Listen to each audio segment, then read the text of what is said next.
I'm going to post what happened and link the video footage, but last night, everything got too real for me. I think I'm done messing around with this. I passed out pretty much immediately after making that thread, but last night, that Elegy of Emptiness statue, I had a dream about it. I dreamed that it was following me in my dream, that I would be minding my own business when I'd feel my neck hair stand up on end. I would turn around and that horrible lifeless statue would be staring with those empty eyes right at me, mere inches away. In my dream, I remember calling it Ben.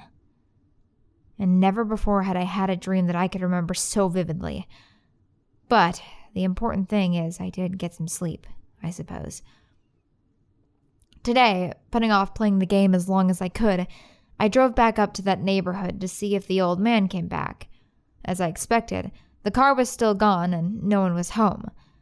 As I was walking back to my car, the man next door mowing the grass killed the power to his lawnmower and asked me if I was looking for someone. I told him that I was looking to talk to the old man that lived here, to which he told me what I already knew. He was moving. Trying a different avenue, I asked if the old man had any family or relatives I could talk to. I discovered that this old man had never been married, nor did he have any children or grandchildren through adoption. Starting to become worried, I asked one final question, one that I should have asked from the beginning. Who was Ben? The man's expression turned grim, and I learned that 4 doors down, around 8 years ago on April 23rd, the man informed me that it was the same day as his anniversary. That's how he knew the specific date. There was an accident with a young boy named Ben in the neighborhood. Shortly after, his parents moved, and despite any further attempts to talk to the man to get more information, he wouldn't divulge anything else. I went back and started playing again.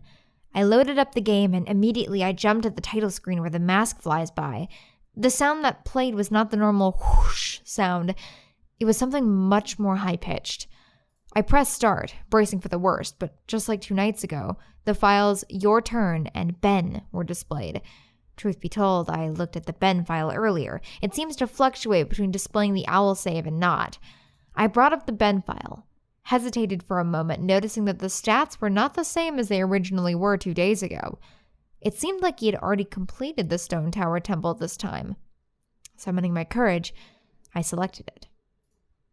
Immediately, I was thrust into complete chaos. Sure enough, I was outside Stone Tower Temple, but that's about all that was expected.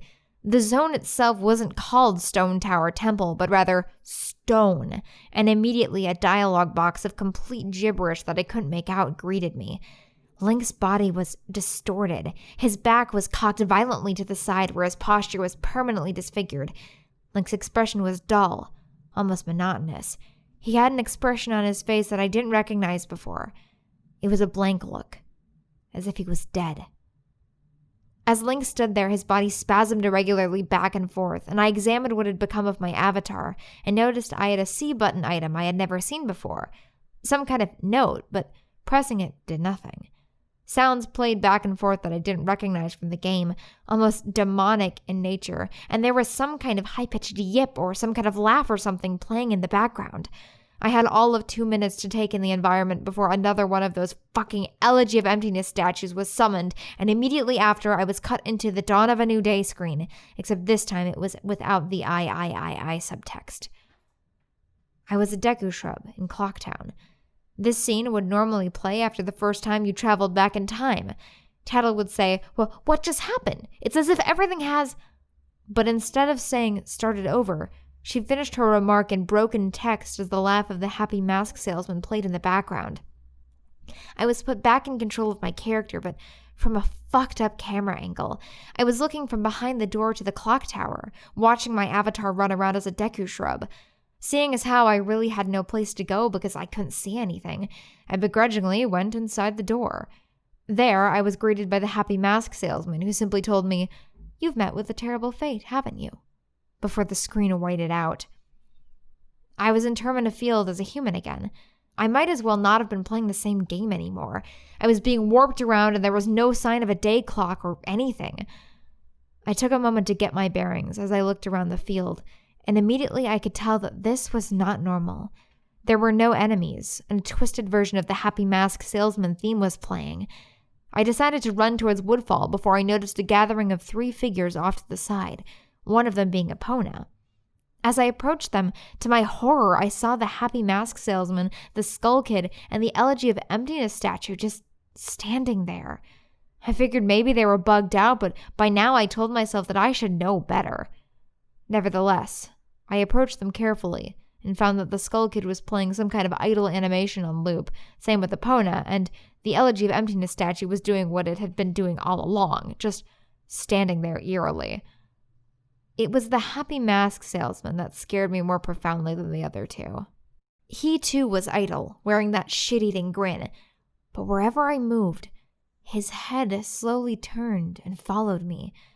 I had not engaged in any dialogue with him, nor was I in combat with him, yet his head still continued to follow my movements. Reminded of my first encounter with the Skull Kid on top of Clock Tower, I pulled out my ocarina, to which the game played the ding sound when you're supposed to play your ocarina, and tried a song I hadn't played yet. The Happy Mask Salesman's own song, and the song that had been playing on loop back in Day 4, the Song of Healing. I finished playing the song, and as I did, an ear-piercing shriek blasted on my TV. The sky immediately started flashing. The Happy Mask Salesman's twisted theme song sped up, intensifying the fear inside me, and Link exploded into flames and died. The 3 figures stayed lit up during my death screen as they watched my lifeless body burn. I can't describe to you how sudden and terrifying the transition from eerie to terror it is. You're gonna have to watch the video if you want to see firsthand. That same fear that caused me to lose sleep 2 days ago started to grip me again as I was met with the text, "You've met with a terrible fate, haven't you?" For the 3rd time. There has to be some kind of meaning behind that. I had little time to ponder as I was immediately given another small cutscene of transforming into a Zora, and now I found myself in Great Temple Bay. Hesitant but curious to see what the game had in store for me, I slowly made my way towards the beach, where I found Epona. I wondered why the game had decided to put her here. Was the game implying she was trying to get a drink? Unable to take the mask off, I decided riding the steed wasn't the reason she was placed here. Suddenly, I realized that Epona kept neighing, and the way she was angled made it look like she was trying to signal a point to me off in the distance. It was a hunch, but I dove into Great Bay and started swimming. Sure enough, I almost missed it. I found something at the bottom of the ocean.